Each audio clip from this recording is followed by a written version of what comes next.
आज की जो कुरान है उसका नाम है द वॉइस ऑफ हैप्पीनेस।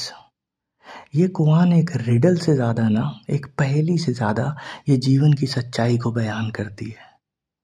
और अगर थोड़ी सी भी ईमानदारी अगर तुम्हारे अंदर हो तो इस कहानी को सुनना और स्वयं को तौलना कि कहीं तुम भी तो ऐसे नहीं हो।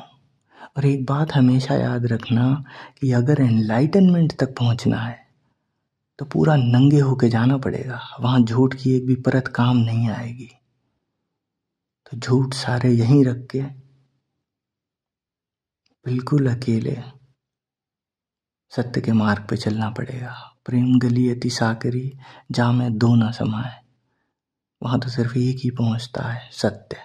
जब आप पूर्ण सत्य हो जाओगे, अपने भीतर के सभी झूठों को गिरा दोगे, तभी आप सत्य में मिल पाओगे। फिर आप में और सत्य में कोई फर्क ही नहीं रह जाएगा। इसीलिए पॉइंट ऑफ रियलाइजेशन को कह देते हैं कि कुछ बचा ही नहीं। जब मैं था तब हरि नहीं, अब हरि है, सिर्फ सत्य बचा। मैं को यहीं छोड़ के जाना पड़ेगा। तो इस कुरान को ऐसे सुनना जिसमें आपके भीतर का सत्य उजागर होगा, तब आप समझ पाओगे कि ये कहानी क्या कह रही है। बांके के बारे में हम सभी जानते हैं। उनके गुजर जाने के बाद एक अंधा आदमी जो कि उनके घर के बगल में रहता था, उसने एक दोस्त को बताया कि तुम्हें तो पता ही है कि मैं अंधा हूं।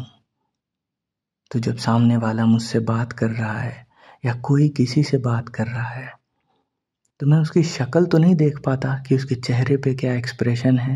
हाँ, लेकिन उसके कैरेक्टर को जज करने के लिए जो उसकी आवाज़ का जो साउंड है, जो उसके बात करने का लहजा और तरीका है, उससे मैं उसके कैरेक्टर को जज कर पाता हूँ। उससे मैं समझ पाता हूँ कि ये कैसा इंसान है।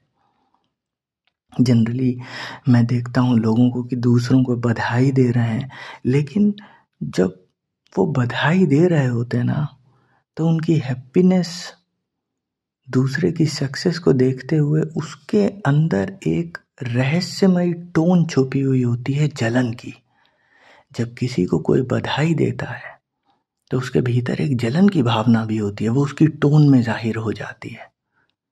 और ऐसे ही मैं देखता हूँ कि जब कभी कोई किसी को किसी के मिसफॉर्च्यून में, किसी के दुख में अगर दुख प्रकट करता है कि भाई तुम्हारे यहाँ ये घटना हो गई, तुम्हारा सब कुछ चला गया, तुम गरीब हो गए, तुम्हारा लड़का फेल हो गया, बहुत दुख है मुझे। जब कोई किसी के लिए दुख प्रकट करता है तो उसके अंदर कहीं छुपा हुआ प्लेजर होता है थोड़ा सा, और एक सेटिस्फैक्शन का भाव होता है उसकी आवाज की टोन में।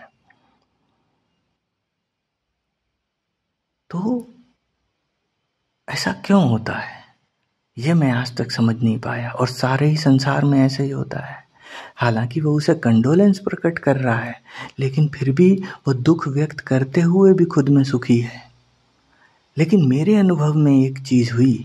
उस अंधे आदमी ने अपने दोस्त से कहा, जो बांके ही थे उनकी आवाज हमेशा सिंसियर थी। वो जो बाहर एक्सप्रेस करते थे वही भीतर होता था। अगर वो हैप्पीनेस दिखाते थे तो हैप्पीनेस ही होती थी उनकी आवाज़ में, और कुछ छिपा हुआ कुछ नहीं दिखाई पड़ता था।